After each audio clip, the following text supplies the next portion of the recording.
Today we're gonna find out if $1,300 buys you a quality e-bike. After reviewing over 200 bikes over the past 5 years, I feel like I got a pretty good idea of what you should expect for that amount of money. And so I made a list of what you should expect for $1,300 for a foldable e-bike like this one that just so happens to cost $1,300. Ha! What a coincidence. This is the Heybike Mars 3, and I'm gonna use that bike to go through my list to find out if it has the things a $1,300 bike should have. And that way you guys know if this is something that you should look into or look away from. I'm also gonna show you how to make your bike tires 100% puncture proof.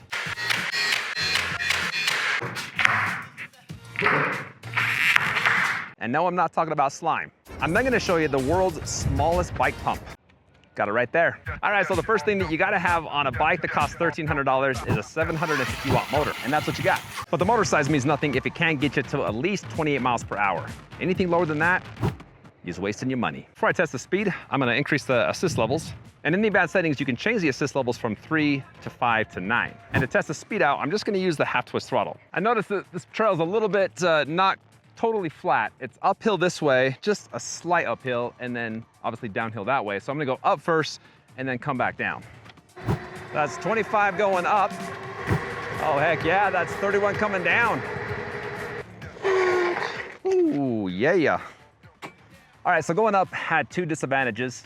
One, it was uphill, and there's also a headwind. Dark clouds behind me are creating a little bit of winds.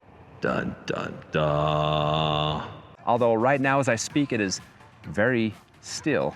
And then obviously going downhill, I had the tailwind. But the other day when I took this for a ride around town for about 12, 13 miles, I was hitting 30 to 31 miles per hour, quite a lot actually. I love it when there's a bike less than $1,500 that can hit 30 miles per hour. If you like to go fast, which I do. If you don't like to go fast, in the advanced settings, if you hold the top and the bottom arrow down at the same time, you can go to advanced settings, to speed limit, and change that from 10 to 100 kilometers per hour.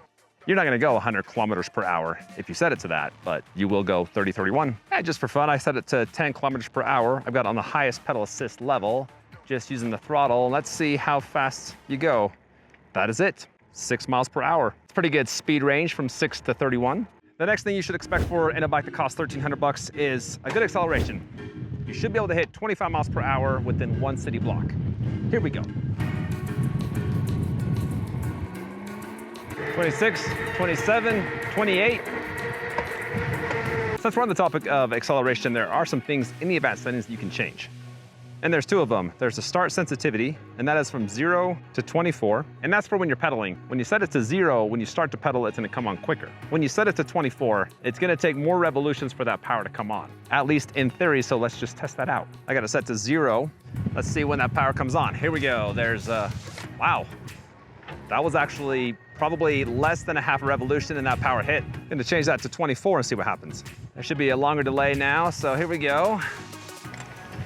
Nope, came on just the exact same time. The second one is the start strength, and that is from 0 to 5. On level 5, the power hits hard.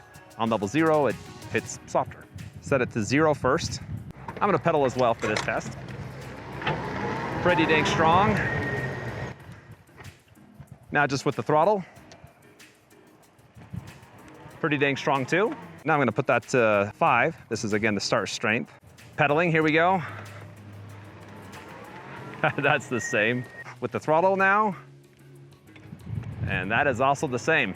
So what we have concluded through extensive testing is that you got some advanced settings, but they really don't seem to have an effect on the bike. Now, the one thing that does have an effect when it comes to pedaling is the torque sensor. As I'm just casually pedaling like this, I'm going 7 miles an hour, but if I start to ramp that up, put some pressure on the pedals, it quickly increases in speed, and now I'm going 16, 17. Okay, so the next thing that you need on a bike that costs this much is some good hill climbing power. Now the stats of this bike say that motor puts out 95 Newton meters of torque, which are actually very high numbers compared to other bikes that cost the same price. Most bikes are around 65 to 75, but talk is cheap. There's a hill that I took this up on. It's a 15% grade. I would expect at least 10 miles per hour. Less than 10, not worth your money. And this bike made it actually just above 10. It was like 11, 12. I was pretty happy with how fast I made it up that hill. So on to the next thing to talk about. And that is range. You gotta have at least a 50-mile range rating. This bike has a 65-mile range rating. And honestly, that really doesn't mean anything because range tests are always so tricky. So many things affect it. Weights, terrain, elevation, rider, speed, a lot of things do. But a realistic range of what I would expect for a bike that costs this much is around 20 miles. I went 12 miles, I had 1,000 feet elevation gain. I held the throttle down the entire time. And when I got back home, I had 50% battery left. Now getting 65 miles, you won't get that going that fast. I think it's doable, but you'll have to average about 15 to 20 miles per hour. The next thing you gotta have are hydraulic brakes. You got mineral oil, and they're nice filling levers, a little bit big, but the play on that is smooth, and it doesn't take a hard grip for hard braking. When you hit the brake levers, a second light flares up in the tail light. Next one on my list is the ride and feel. The bike's gotta be quiet. And this is where the Heybike tends to struggle a little bit. It's got that classic buffeting motor noise, which I'm not the biggest fan of. And I don't know if you're gonna hear that too. Whenever I hit these bumps, the handlebar joint kind of pops and squeaks a little bit. Okay guys, it's time to talk about the gear. Starting with the saddle. Pretty basic saddle, not too impressed with that. There's no seat post suspension. Some bikes in this price range have that, others do not. But you do have rear suspension. You also have a front fork that you can lock out. There's no adjusting, you can just lock that out. That's the quality and type of suspension that I see on bikes that are less than 1,500 bucks. I also see the rear racks just bolted to the frame, so that's average. You got an Altus derailleur, that's standard as well. Now, what's not standard is the 8-speed trigger style shifter. Love that. The grips are also nice. And the control pad's not that bad. Just very simplistic. This piece on the left side actually feels nice. That's a nicer rubber. The turn signals are more affordable feeling. We'll just say that. Not the nicest compartment there. And the horn as well. He does some upper level tires. Entry level bike, you got Xiaoyang. However, the fenders are pretty cheap feeling. But then the headlight is actually one of the nicer ones I've seen. Overall, I feel like the gear is a little bit higher than what you would expect. Now, when it comes to folding, this is something that I don't pay attention to a lot when I review foldable bikes because I just don't fold them very much. But if you're the type that needs to fold this bike, there's a lot you can do with it. Well, first off, the handlebars raise up and down, and that's more for like your posture. So if you want like a high and upright riding posture, then just raise these all the way up. I've got them just above average, and I'm a 5'11" guy, so it gives you a reference of what it looks like. Anyways, moving down to this piece, you unlatch that, the handlebars fold down, seat can go all the way down to the frame, the pedals fold in, and then the frame folds in half. And this joint here needs some grease or something because it's pretty tricky to fold. So now, as far as the weight, a little bit heavier than what I like to see for a foldable bike. Usually most foldable bikes are 50 to 60 pounds. This one is 70. The good news is that it can carry up to 440 pounds. That is a lot of weights. Most bikes are only 300 to 350. Now, before I get to the tire parts and to show you that amazing little tiny pump, let me just tell you a few more things about the bike. It's got a rider size of 4'11" up to 6'2". Got an IP65 water resistant rating. Comes in 3 colors, has a 2-year warranty.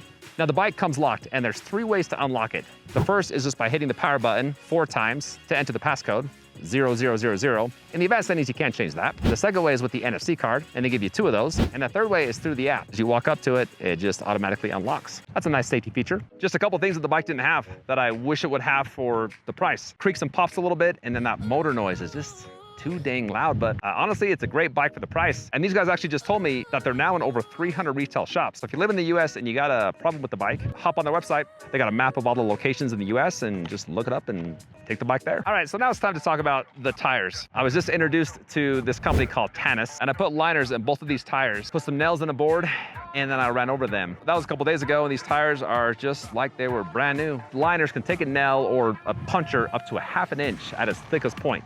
When I saw those, I had to run over some nails because that's just what you have to do. This thing is now 100% puncture resistant. I should just take off on those weeds and see what happens. All right, now before I go, I gotta show you this thing here. Look at this, look how tiny this pump is. Yeah, that's my hand, that's the pump. It's company ASMAX, is that ASMAX? ASMAX? Hopefully it's not that one. Anyway, this is like the coolest little pump. I do a ton of riding. I hate to have a lot of heavy stuff in my backpack, and this I can just seriously like throw in my pocket. Look at that. All right, and that's everything. That's all I got. In my experience, it's got a lot of things that you should expect for 1,300 bucks. It's actually even got more. The speed is just fantastic. I love a 31 mile per hour, $1,300 bike. I just realized that is reverse. 13, 31. I got the link below if you want to check it out. And if you like foldable bikes, I got a couple more you got to check out. So go do that. Have a good day, and I'll see you on the next one.